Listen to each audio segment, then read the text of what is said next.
I'm not Laurie Masters, and nor do I play her on TV. My name is Bruce Monroe.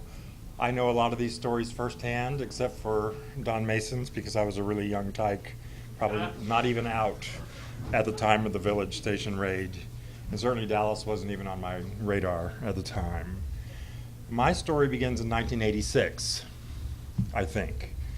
My memory fails me, and that, my friends, is why we have the Dallas Way, so we can collect these stories. AIDS was definitely in full swing in Dallas, yet for me, no one significant had died, yet. The Dallas Gay Alliance, now the Dallas Gay and Lesbian Alliance, and that's another story, had formed the AIDS Resource Center 3 years earlier in 1983 in order to educate North Texas about the disease, which was severely impacting both coasts. Mark Rogers had been hired by the center to raise money. We had 2 people who were ringing the bell loudly about AIDS, Mike Richards and Howie Dare. And Mark, who worked for us through a generous grant from the Robert Wood Johnson Foundation, decided he'd throw a party. One of the first, if not the first, AIDS fundraiser in Dallas. He called it AIDS is a Drag. So we went wig shopping in downtown Dallas. Mark took John Rogers, Tony Anthony, and me to a store called I Paradise. It was on Elm Street, just literally 2 blocks from where I live today. And when we went there, I noticed on the outside of the building, it clearly said I Paradise, but there were 2 shadow pieces right next to the I, and apparently the W and the G had fallen off. So we went into I Paradise, and I shopped for my very first wig. Needless to say, I chose the biggest and the blondest wig I could find. Now, I'd never done drag before and had no skills in the fine art of wig womping. So I put the wig on its wig head and started pushing the hair around the face, thinking, I think this would look good. And then, so I laid the whole thing down on the floor, face up. And then I sort of formed the hair the way I wanted it, and I used hairspray and sprayed it and got it exactly the way I want it. And then I went to pick it up, and it was stuck to the floor. So I went in the kitchen and got a spatula and had to scrape it off the floor. This is an old wooden floor, so I guess it was okay. And I picked it up, and of course, it was this huge round halo of hair that had exactly what I wanted in terms of the look, except for it was flat as a pancake on the back because it was on the floor. And I don't think it wasn't 30 seconds before I went, yes, this is my hair. So I got more cans of hairspray, and I just sprayed it. Aquanet, exactly.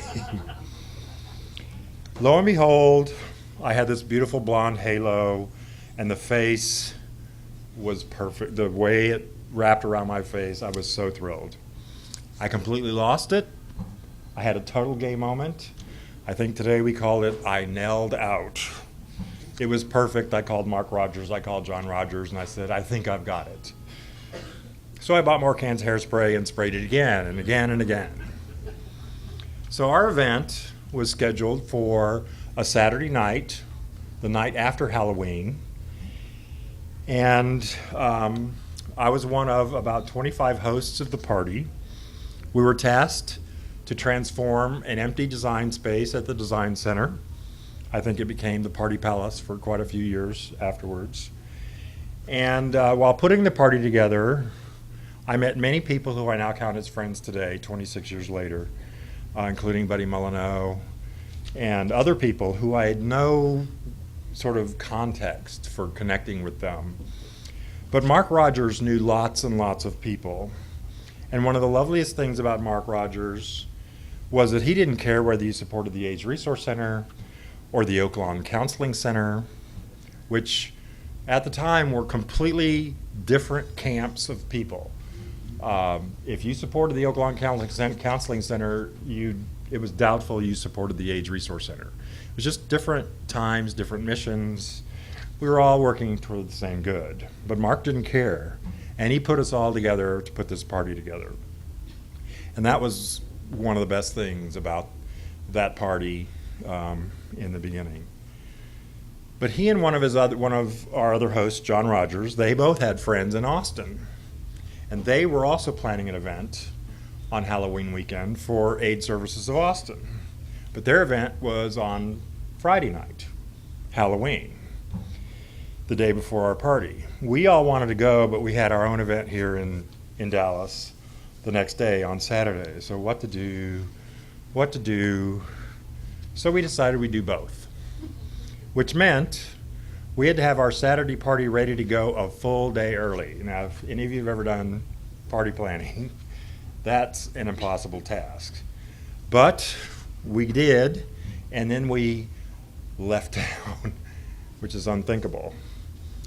I can't remember how many of us decided to go. I think it was 11, but we decided we'd fly Southwest Airlines to Austin on Halloween, the last business flight of the day,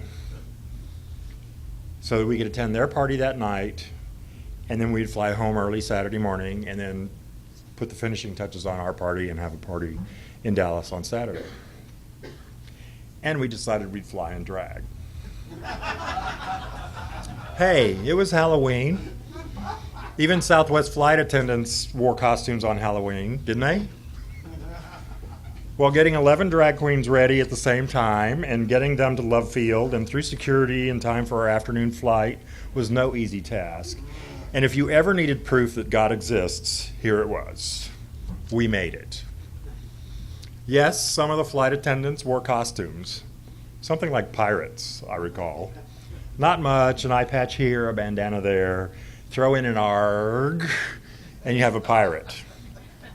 They were not ready for 11 men dressed in full drag. Did I tell you it was 1986? So as we boarded the plane, people were incredulous. Most averted their eyes. A few others laughed. Many applauded. Well, that was all we needed.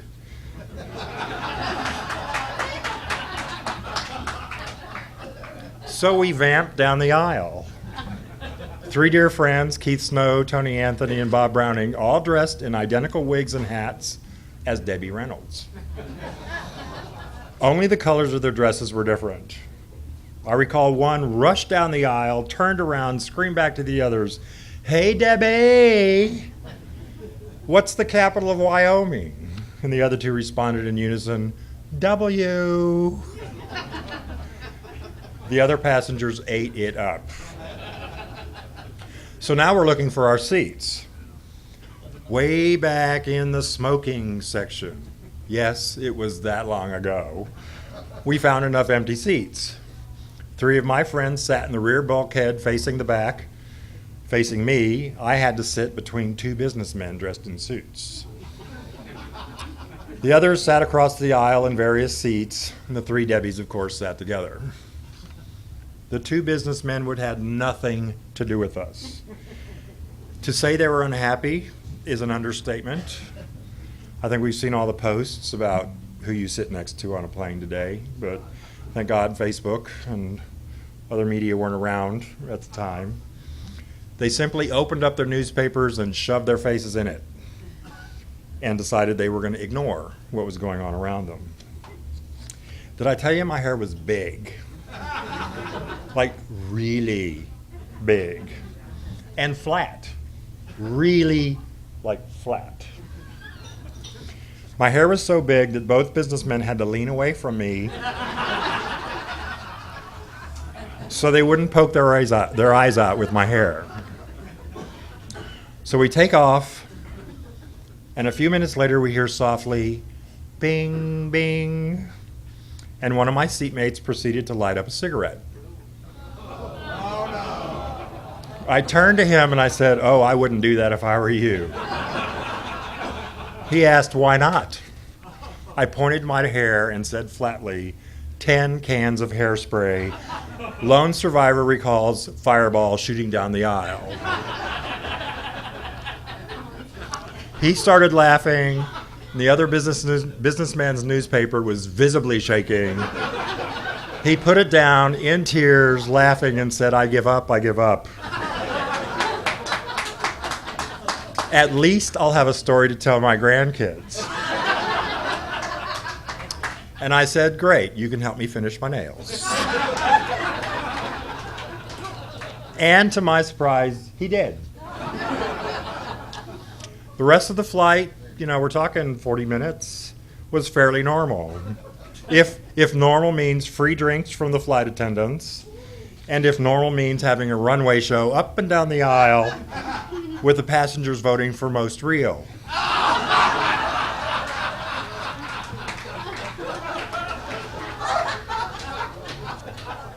I didn't win. When we arrived at the Austin airport, an Austin friend, Bud Twilley, had arranged for a wheelchair for a sick woman. Mark Rogers, or should I say Anita Martini,